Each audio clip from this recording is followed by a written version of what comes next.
Albert Einstein once said, everybody's a genius. But if you judge a fish by its ability to climb a tree, it will live its whole life believing that it is stupid. Ladies and gentlemen of the jury, today on trial we have modern day schooling. Glad you could come. Not only does he make fish climb trees, but also makes them climb down and do a 10-mile run. Tell me, school, are you proud of the things you've done? Turning millions of people into robots, do you find that fun? Do you realize how many kids relate to that fish? Swimming upstream in class, never finding their gifts, thinking they are stupid, believing they are useless? Well, the time has come, no more excuses. I call school to the stand and accuse him of killing creativity, individuality, and being intellectually abusive. He's an ancient institution that has outlived his usage. So, Your Honor, this concludes my opening statement, and if I may present the evidence of my case, I will prove it. Proceed. Exhibit A. Here's a modern day phone. Recognize it? Here's a phone from 150 years ago. Big difference, right? Stay with me. Here's a car from today, and here's a car from 150 years ago. Big difference, right? Well, get this. Here's a classroom of today, and here's a class we used 150 years ago. Now, ain't that a shame? In literally more than a century, nothing has changed. Yet you claim to prepare students for the future? But with evidence like that, I must ask, do you prepare students for the future or the past? I did a background check on you and let the record show that you were made to train people to work in factories, which explains why you put students in straight rows, nice and neat, tell them sit still, raise your hand if you want to speak, give them a short break to eat, and for 8 hours a day tell them what to think. Oh, and make them compete to get an A letter which determines product quality, hence grade A of meat. I get it. Back then, times were different. We all have a past. I myself am no Gandhi. But today, we don't need to make robot zombies. The world has progressed. And now we need people who think creatively, innovatively, critically, independently, with the ability to connect. See, every scientist will tell you that no two brains are the same. And every parent with 2 or more children will confirm that claim.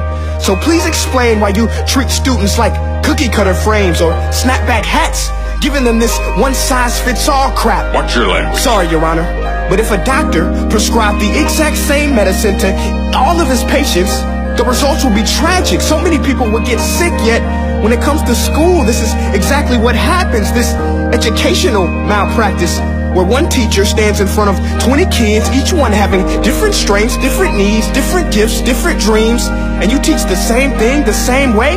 That's horrific. Ladies and gentlemen, the defendant should not be acquitted. This may be one of the worst criminal offenses ever to be committed. And let's mention the way you treat your employees. Objection. Overruled. I want to hear this. It's a shame. I mean, teachers have the most important job on the planet, yet they're underpaid? No wonder so many students are short-changed. Let's be honest. Teachers should earn just as much as doctors, because a doctor can do heart surgery and save the life of a kid. But a great teacher can reach the heart of that kid and allow him to truly live. See, teachers are heroes that often get blamed, but they're not the problem. They work in a system without many options or rights. Curriculums are created by policymakers, most of which have never taught a day in their life. Just obsessed with standardized tests. They think bubbling in a multiple choice question will determine success. That's outlandish. In fact, these tests are too cruel to be used and should be abandoned, but don't take my word for it. Take Frederick J. Kelly, the man who invented standardized testing, who said, and I quote, "These tests are too cruel to be used and should be abandoned." Ladies and gentlemen of the jury, if we continue down this road, the results will be lethal. I don't have much faith in school, but I do have faith in people.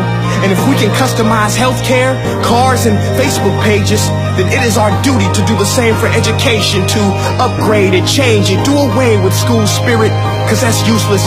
Unless we're working to bring the spirit out of each and every student, that should be our task. No more Common Core. Instead, let's reach the core of every heart in every class. Sure, math is important, but no more than art or dance. Let's give every gift an equal chance. I know this sounds like a dream, but countries like Finland are doing impressive things. They have shorter school days. Teachers make a decent wage. Homework is non-existent, and they focus on collaboration instead of competition. But here's the kicker, boys and girls. Their educational system outperforms every other country in the world. Other places like Singapore are succeeding rapidly. Schools like Montessori, programs like Khan Academy. There is no single solution, but let's get moving. Because while students may be 20% of our population, they are 100% of our future. So let's attend to their dreams, and there's no telling what we can achieve. This is a world in which I believe, a world where fish are no longer forced to climb trees. I'll rest my case.